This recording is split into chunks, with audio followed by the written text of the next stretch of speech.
And I'll tell you why I'm the way that I am. It doesn't start on the field. It starts as a person. I was dealing with race since I was born. And in my inner self, my strength was unbending when it came to accepting that BS, racial discrimination, because I was never gonna let anybody make me feel that I was not top shelf. And that was the battle that raged.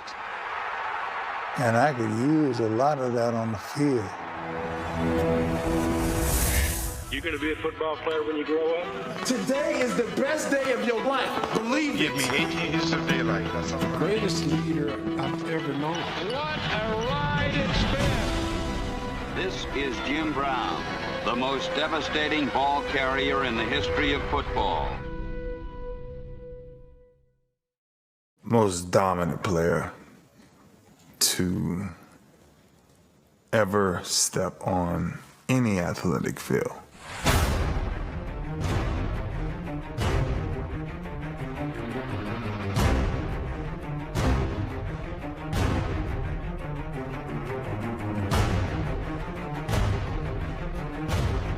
Jim Brown was a titan, which means he was larger than man. He was bigger and faster and stronger than everybody on the field. Considered by most experts as the greatest fullback ever to play the game, Jimmy's harder to bring down than a wild steer. Jim Brown is bigger than life. A fierce competitor for justice as he was on the field for excellence.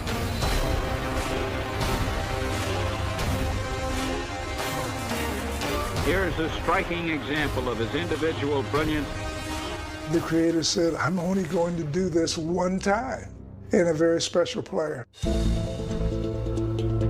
8 rushing titles in 9 seasons. 3 Most Valuable Player awards. Over 12,000 rushing yards.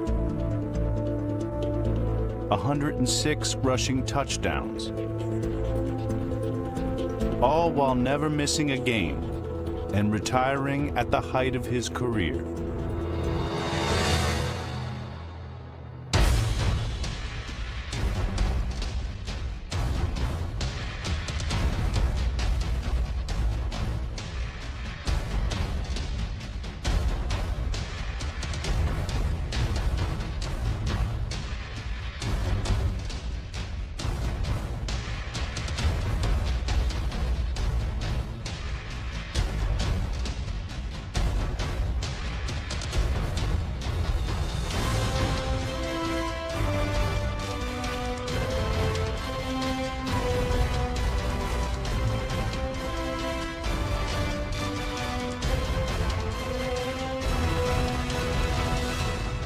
Talk about Bo Jackson, Marcus Allen, Eric Dickerson, Tony Dorsett, Walter Payton. There's not one trait that they had that he didn't have. He's one. He's one. Payton 2. I fall 3. Guys that are extremely strong may not be as agile. Some guys have all the speed in the world but may not have the balance. Jim had it all.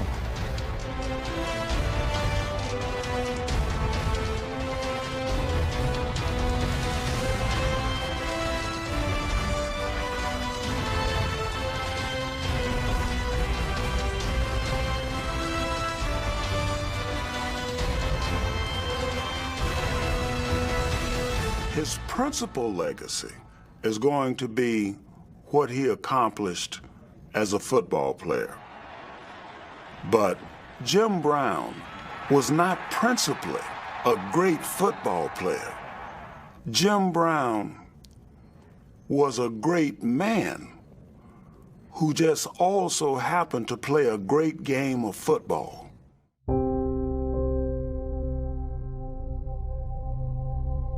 Jim Brown was always in motion. Only the lens of a camera could stop him.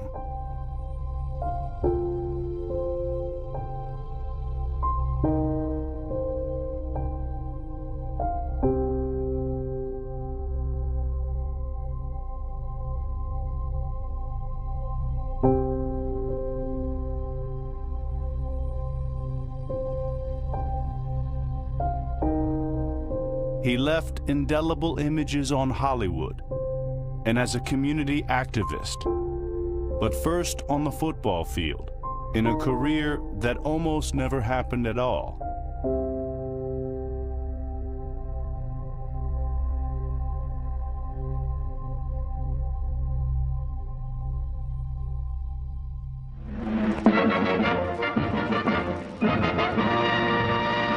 I came up in the 50s. Race was always an issue everywhere. And I was the only African American on the team. It was very difficult based upon the racial attitude of some people. After his arrival at Syracuse in 1953, a frustrated Brown rode the bench. I knew I was the best back there, and they were trying to tell me I wasn't. So I decided I was going to leave. Superintendent of my high school flew up there and told me that I bet not quit. Stick it out, and it'll work out. And he was right. As a senior, Brown was a unanimous All-American. Halfback Jimmy's first down. Brown picks up that and then some as he breaks loose on a spine-tingling open field gallop. And set a then NCAA single-game record by scoring 43 points in his final regular season appearance.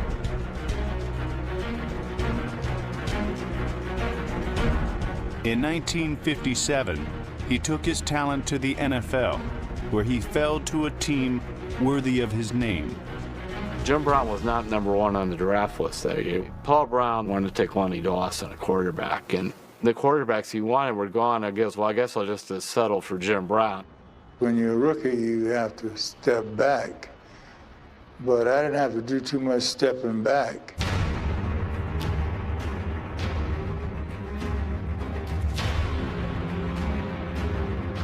In Brown's 9th game, he ran for a then NFL single-game record, 237 yards, against the LA Rams.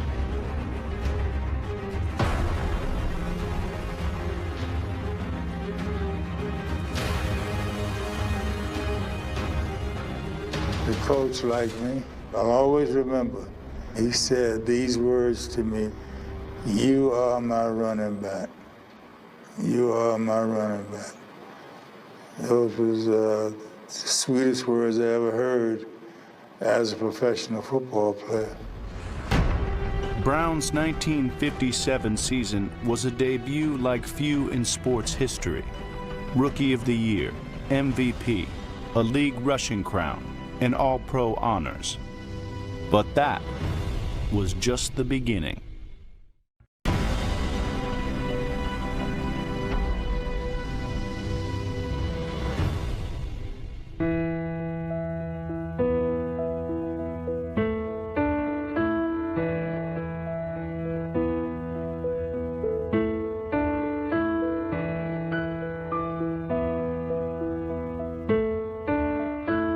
In 2016, the Cleveland Browns commissioned an artist to sculpt a statue of Jim Brown. When you get old, people do certain things like this. But I'm a part of this franchise. In my own mind, I'll always be a Cleveland Brown. The organization is, paying a great honor to me. And I truly, truly appreciate it.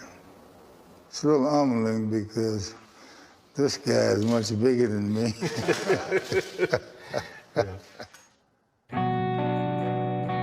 If you watch some of the films, you can see his balance. I saw Jim Brown come out of a meeting, and it was in the winter, and he stepped on a piece of ice and slipped. At least for 4 or 5 seconds, he defied gravity. I said, this cat ain't gonna even fall when he done slipped on a piece of ice. I played against Jim Brown once when I was with the College All-Stars. You know, there was talk, and I had heard about Jim Brown, the great Jim Brown, blah, blah, blah. So I thought, you know, here's my shot at getting this legend. So some way or another, my arm got caught under his, and he started rolling the other way. And it's, you know, hyperextending my arm, and I'm like, hey, you son of a... I thought, damn, this guy is not bad. Jimmy Brown again, all 228 pounds, bowling through the middle and thundering 68 yards for the 4th score. As enormously gifted as he was as a physical entity, his mental approach to the game was even greater. Very smart. Understood blocking schemes, understood running styles, understood the whole game.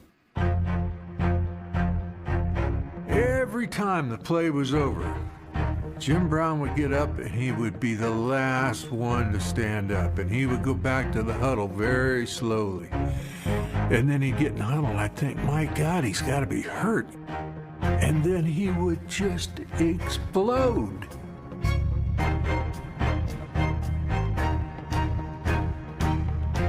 It's twofold. The opponents don't know when you're hurt if you get up slow all the time. And the other is the conserving of energy. You don't want to be jumping up, running back to the huddle between plays, and you're fatigued to a certain degree. God gave all of us the ability to think, and you imply intelligence to everything that you do. So I like the physical aspect of it, but the mental aspect of it was much more important to me. Brown had skill and intellect at a level few had ever seen. So was his influence in the locker room. I was placed on waivers, so I was packing up, and Jim came by and he said, let's go to practice. So I said, man, you see I'm packing my He said, what do you mean? I said, I'm packing my because they put me on waivers. He said, stay here. He left. He came back in about 45 minutes. He said, let's go to practice. No one ever spoke to me again about me being placed on waivers. Though Jim Brown was the consummate team leader, it was still Paul Brown's team. The fond relationship between the two giants would diminish as the star running back's influence grew. Paul was Julius Caesar. He was a ruler, and I was a very determined person, set in my ways to a certain degree. So we always had a little edge in our relationship. Well, Jim always has to test everybody that first day, and he's got a couple out here that are going to require some testing. Paul started his meeting, and Jim comes in the door, and he says, Jim, you're late. And the man named Brown that runs this team, his first name is Paul.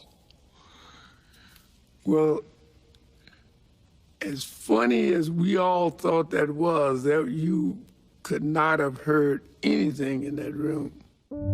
As a rift grew between Jim and Paul Brown, a lifelong friendship formed between Jim and his backfield teammate.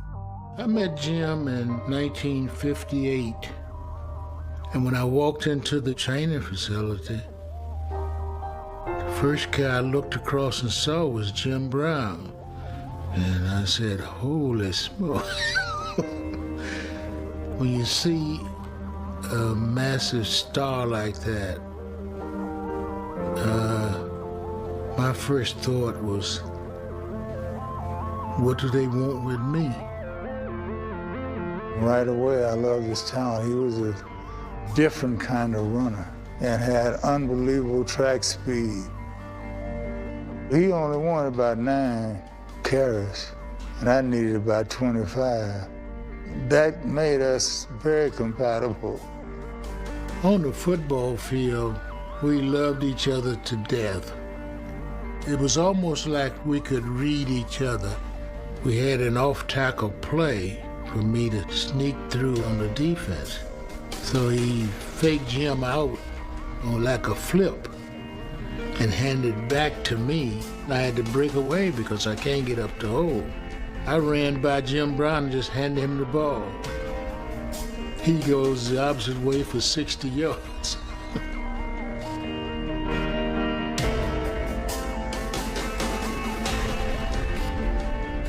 The two men may have loved each other, but the relationship was far from perfect. The Cold War between Jim and his coach saw to that. Paul dominated all of his players. There was one guy he couldn't dominate. Many times he put me in the middle of things so he could set things to Jim. So he might jump on me and screaming at me about something, but it was always when Jim was next to me somewhere, because he's really talking to Jim. Brown and Bobby Mitchell shared the backfield for 4 seasons before Mitchell was traded to Washington. I hated the fact that they traded him. I didn't understand it. But we had Ernie Davis coming in. Best known as Ernie Davis, the league's #1 draft choice and the first Negro ever to win the coveted Heisman Trophy. They said Green Bay had Horning and Jim Taylor, so we're going to be like 2 big old dudes. But I didn't like 2 big old dudes in the backfield. I thought one big dude and then one little dude that could do all kinds of magic. And so I wasn't for the trade at all. Upheaval on the depth chart was nothing compared to what was transpiring in Brown's world outside of football. As he did on the field, Brown would meet these challenges head on.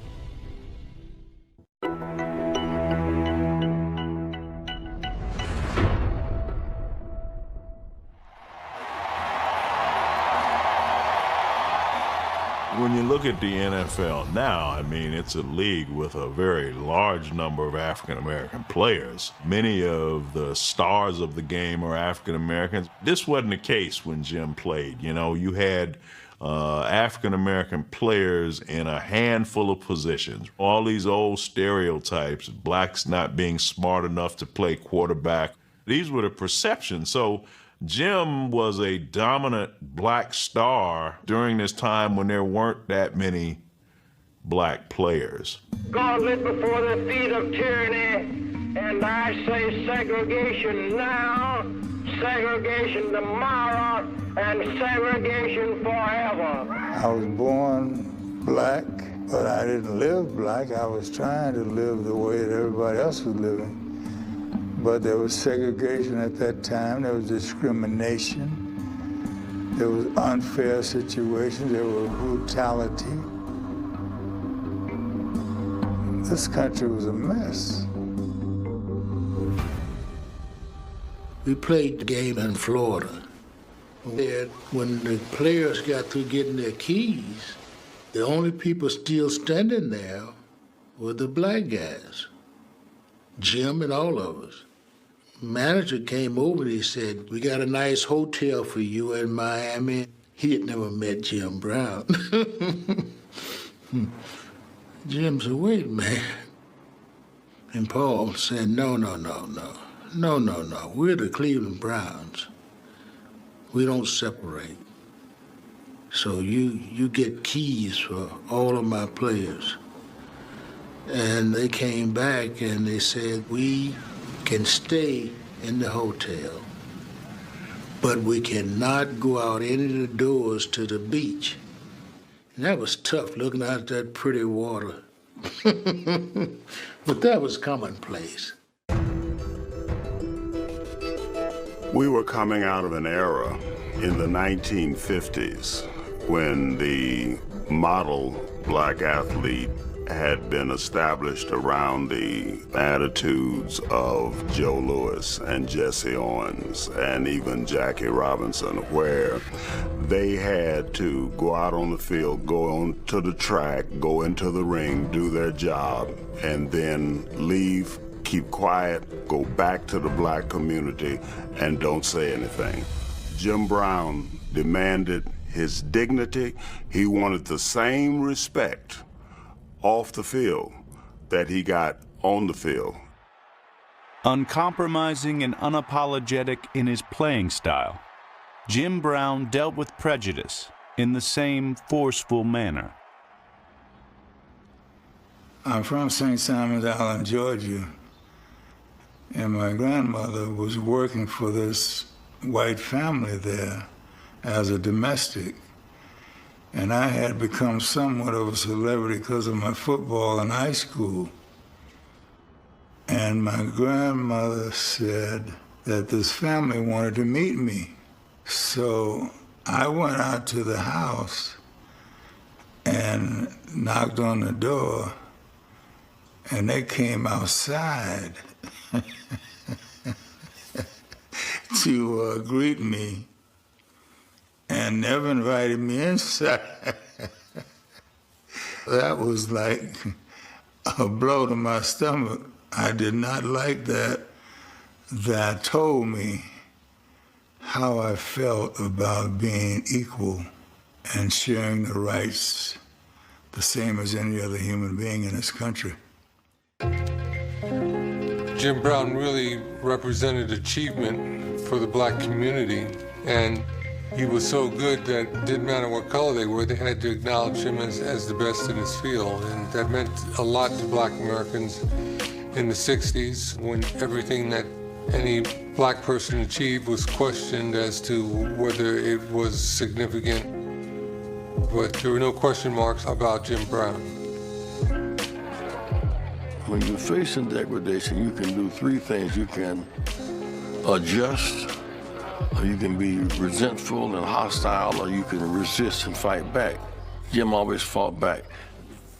And we're better as a nation and as people because he fought back. I'm not saying this to say that those roadblocks aren't there, that there isn't like prejudice out there, whatever have you.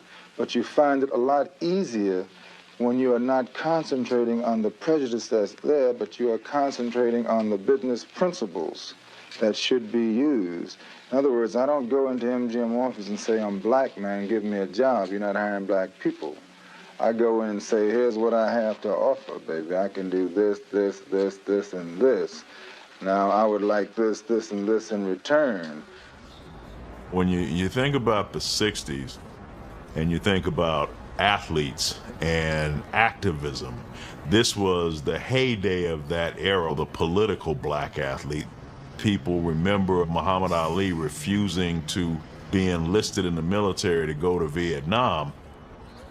Jim Brown, of course, is the guy who reaches out to Ali.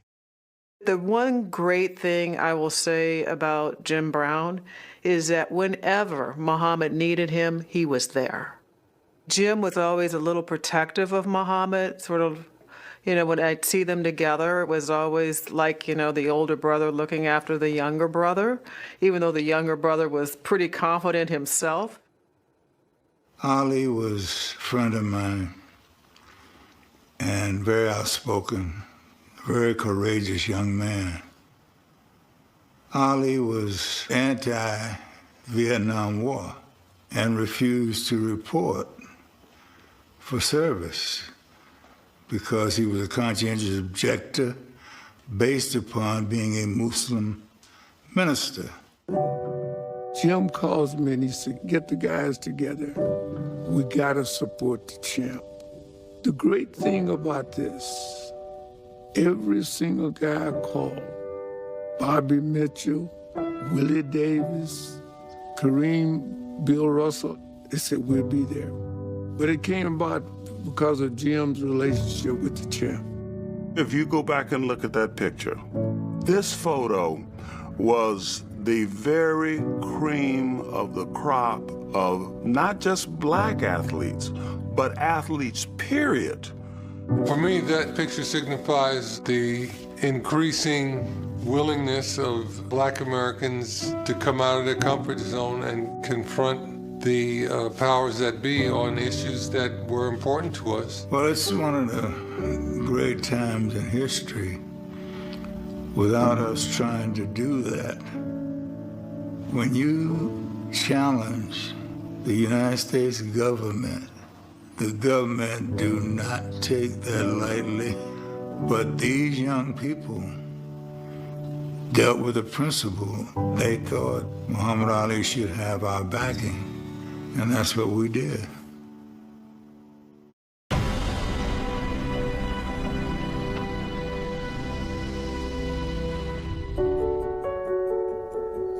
Life is a process full of ebbs and flows, peaks and valleys.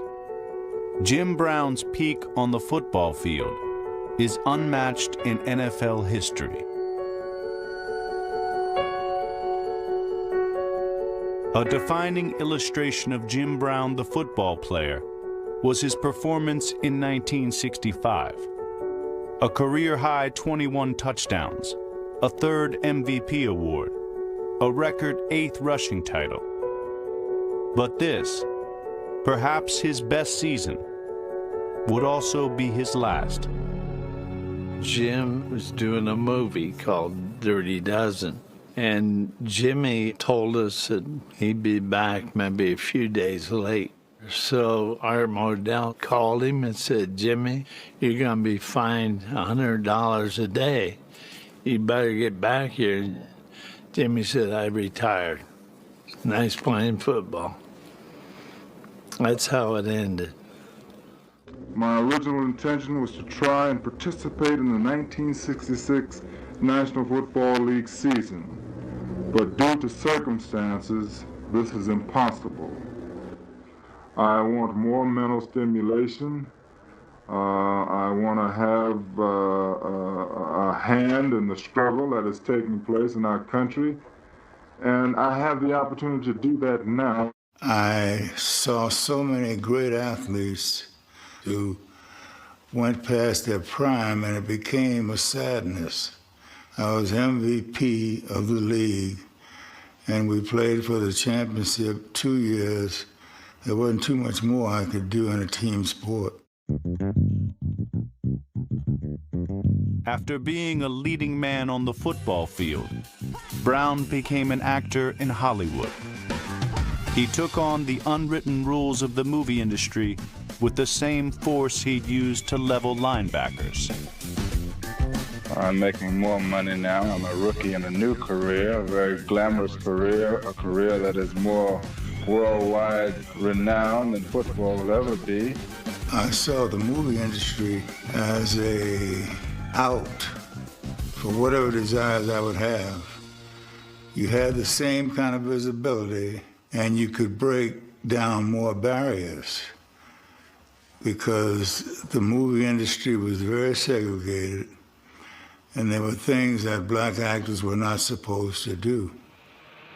Jim Brown has been underrated in terms of the roles he embodied in the late 60s and early 70s in Hollywood. I mean, to understand what Jim represented, the 60s is really the era of Sidney Poitier. By the late 60s, Sidney Poitier is the biggest grossing box office star in the country. There were things about the image that Poitier portrayed in his films that weren't always human. He was like a symbol of perfection. What Jim Brown offers is a more physical, perhaps more urban representation of black masculinity. He was sexual, he was powerful, he could throw hands. Wait a minute! I'm hearing my story! Hold on! Marcus!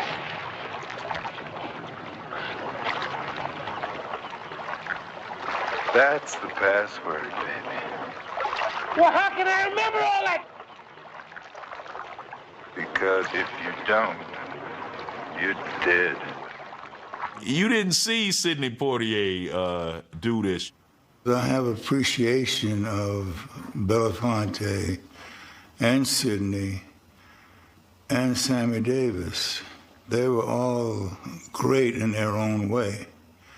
But I was a physical actor. I was a hero. And that's the way I looked at it, because we needed that as African Americans. In 1969, he starred in the Western 100 Rifles, and in the process, shattered one of cinema's long-standing taboos. Raquel Welch was my leading lady, and that was the first time a black actor truly had a major star in a love scene on the big screen. Well, it ain't much different than the cavalry. I do the best I can.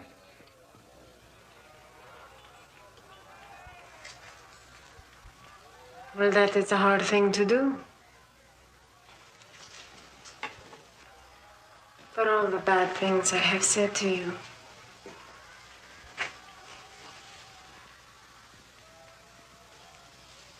I give you this. My initial reaction to seeing Jim Brown with Raquel Welch was, I wish it was me. You know, because to see that on the screen was important because it showed a relation between a black person and a white person exists. For the first time, I think, in a big film, we have a Negro and a white girl. Hollywood never really faced that fact. This is a step that had to be taken. I'm happy that maybe I'm the one that is taking it.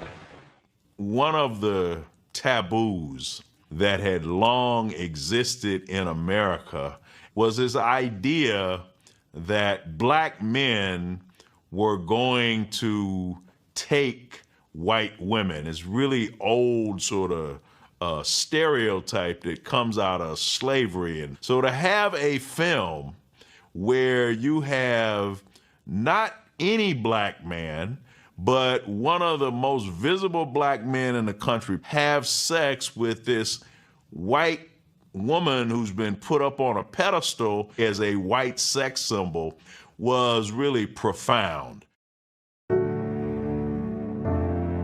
Brown's movie career spanned 4 decades and more than 40 films.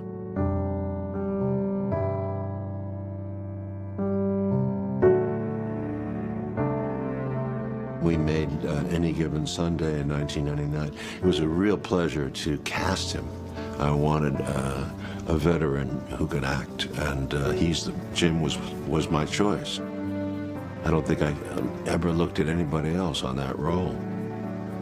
When Hal's making his great speech in the locker room to the guys in the last game, a game of inches speech, the way Jim Brown looks at them tells you a lot.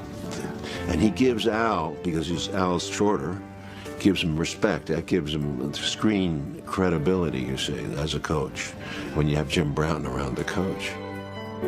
Jim changed Hollywood financially. It opened doors because all of a sudden Hollywood realized that there was a black audience that they had been missing all along. He changed a lot in terms of opening up things for black actors. Coming up, Jim Brown helped change football and Hollywood, but changing himself would prove to be much more difficult.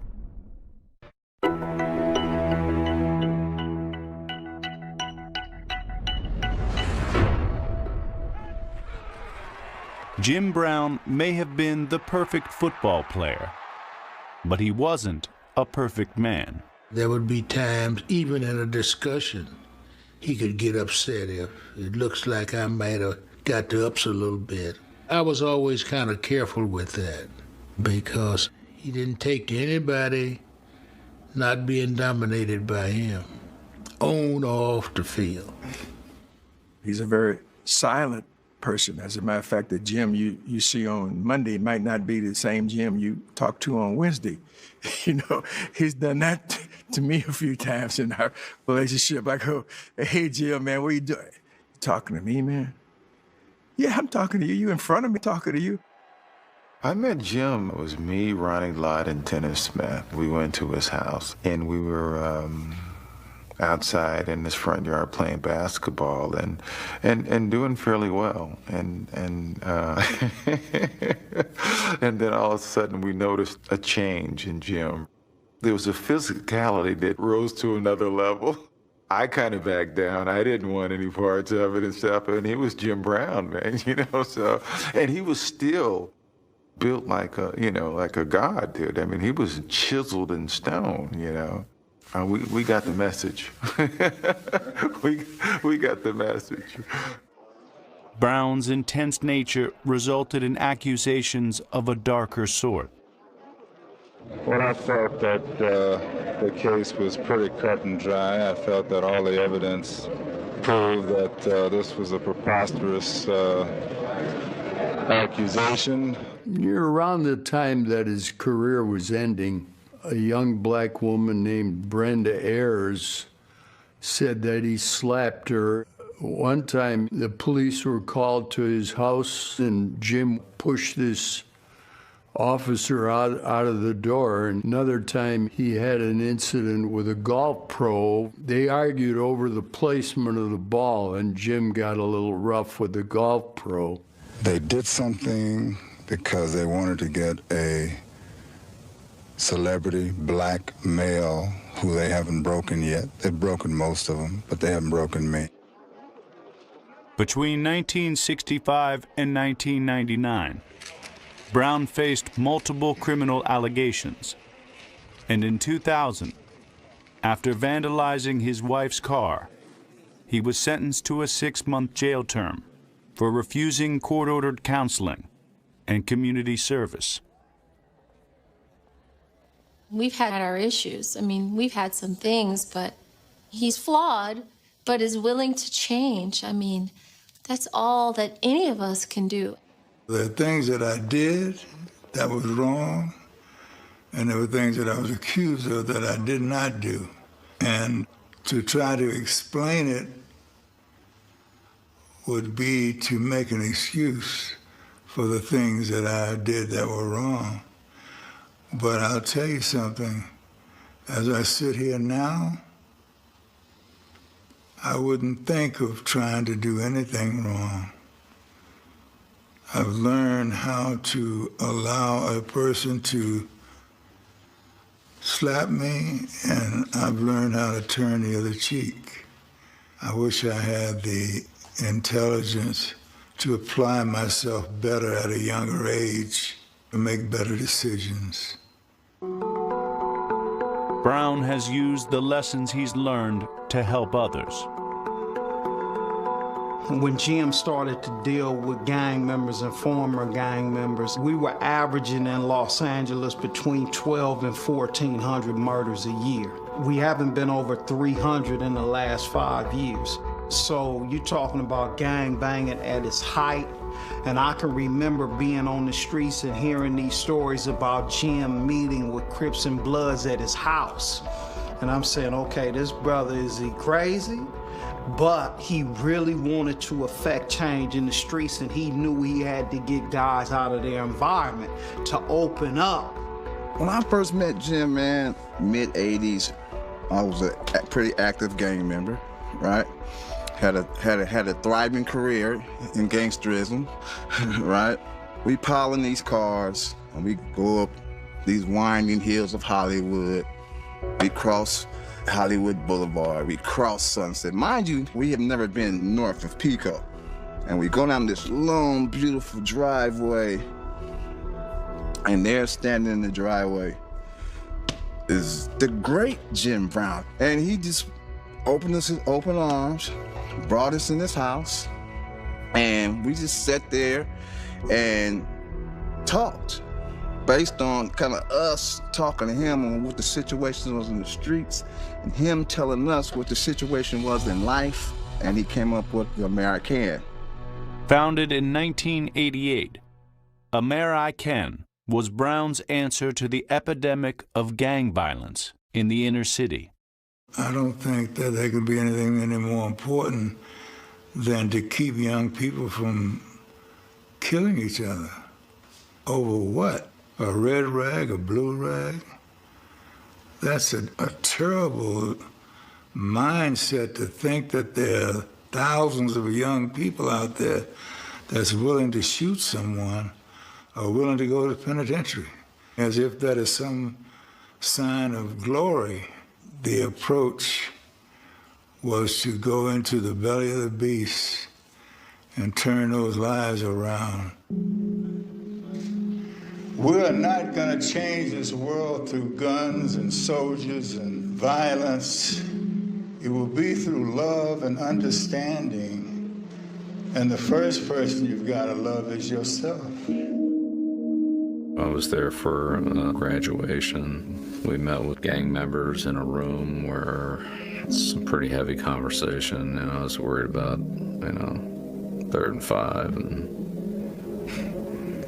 this conversation was way above that. We traveled all over the country together, meeting with mayors, meeting with wardens, Department of Education representatives, and just pushing and grinding, trying to get the program in various prisons and juvenile camps and schools. He created a tool to deal with the undercurrent of problems, not the symptom of the problem, but the real problem, which is self-esteem, self-worth, and your childhood conditioning. Even when a sidewalk is broken, if there's a little crack of dirt, a flower of blossoms comes out, Jim worked in the cracks to let the flowers blossom. For a man whose influence is so vast, the ultimate change that Brown effected wasn't on football or Hollywood, or even civil rights, but on individual lives. I was sitting in the county jail, and I was about to get out. He said, I got a job for you. I said, doing what, Jim? As a production assistant. A what? Was that PA? What is that? If it wasn't for Jim making me a production assistant, which led to Denny Claremont, which led to Antoine Fuqua, I'll be in somebody's penitentiary, or I'll be out there at Inglewood Cemetery. When people help you, the next thing is for you to help people. As I analyze being on this earth, why are we here? I imagine to be a better person and to help others. I don't know what else is valuable. It's real simple. Brown remains as inspirational as ever, guiding a new generation. We first met at a mutual friend's wedding, and then we got into this great conversation that turned into a chess game, and ever since we've been chess partners, so I go out to his home, and there's times when we've sat out by the pool and we played chess for 6-7 hours straight. I flew out to his home in LA, and he sat on the couch, and I'm like a little kid, so I got on the floor. So I would look up to him, and he started explaining things. Jim Brown is giving me a mission. Jim Brown is passing the torch to me to go out and do things in the communities now that he's done. How big is that? He's become a family man.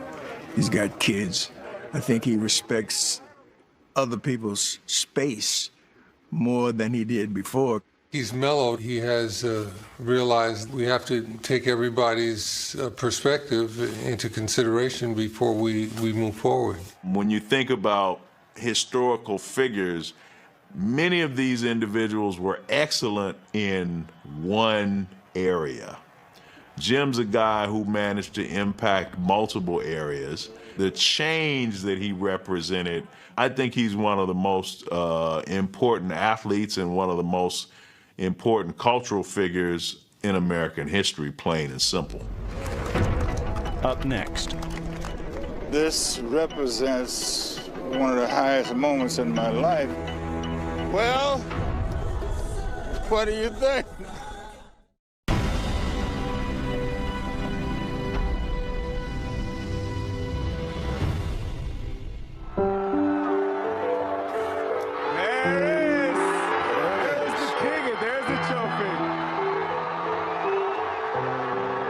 In June 2016, the NBA's Cleveland Cavaliers brought the city its first title in more than half a century.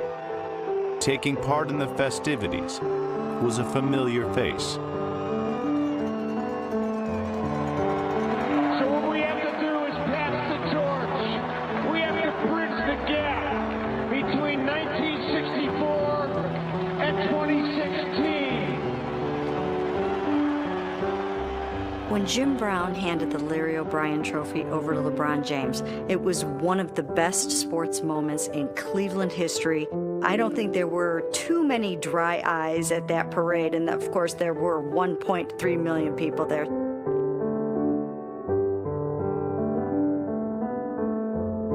Cleveland's last championship team rose from one of the most shocking firings in NFL history. I have a simple statement. Paul Brown will no longer serve in the capacities of head coach and general manager.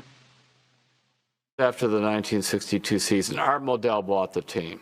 Before that, Paul Brown was coach, general manager, and may as well have been owner. I mean, he ran the whole thing. Paul Brown had become so rigid at the end that they just needed a different voice. I admired Paul and I listened to him until I thought he had gotten too conservative. There was a difference in our relationship because of that.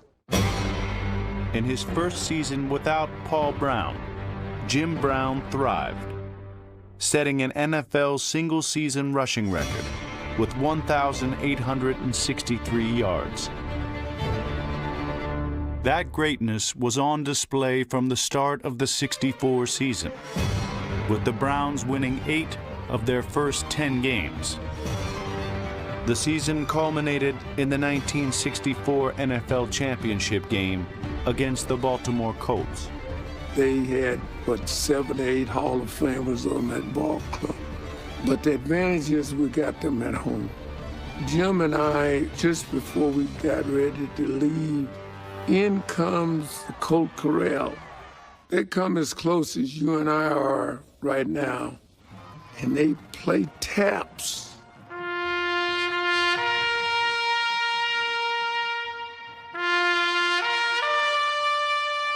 They play taps with us sitting there, right in our face.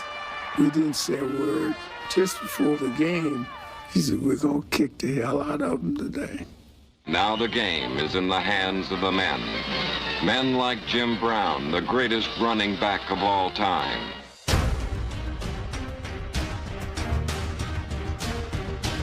Almost everybody in the country all picked the Colts to win, and the score was tied 0-0 at the half. And then Brown reeled off a 40-yard run to get things moving.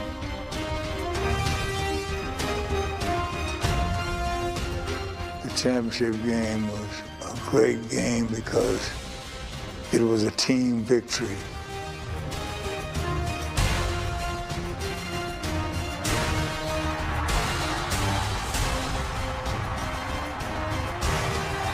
Final score, Cleveland 27, Baltimore nothing. And the Cleveland Browns are world champions.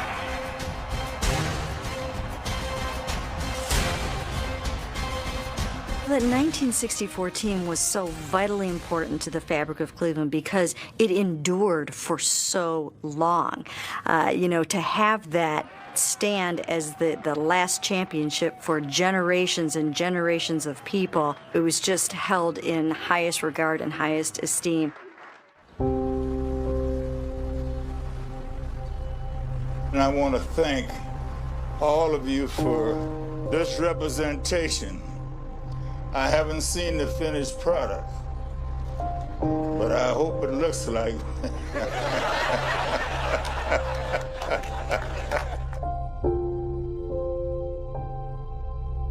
While Brown's football life ends cast in bronze, he intends for his real life to finish where it began. I told my wife when I leave here, I want to be cremated, and she would just throw the ashes into the marshlands of St. Simon's.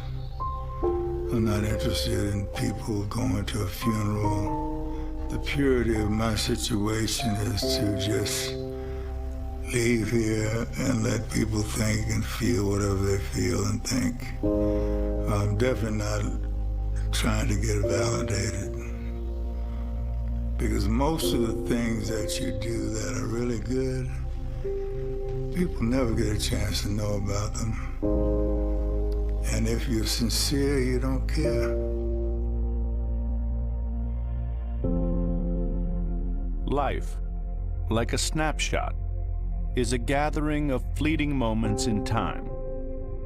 And so it is for James Nathaniel Brown.